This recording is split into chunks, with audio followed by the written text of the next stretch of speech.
Moi, je travaille depuis des années sur les rapports qu'il y a entre l'architecture et les grandes transitions, c'est-à-dire les transitions économiques, démographiques, écologiques, énergétiques, qui font cette rupture en ce moment entre le XXe siècle et le XXIe siècle. Et j'étais un peu lassée d'un débat public qui soit est dans le déni de ces transitions ou alors le catastrophisme.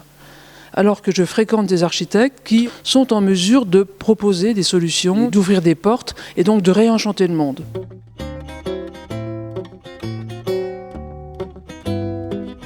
Il y a un architecte qui est pour moi un peu un symbole de ce processus de réenchantement.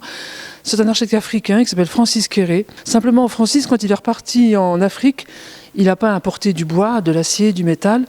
Il a transposé avec les matériaux de l'Afrique. Et s'il a pu le faire, c'est parce qu'il a combiné dans la fabrication des bâtiments qu'il fait en Afrique, ces matériaux, une science de la bioclimatique qui venait d'Europe et les métiers africains.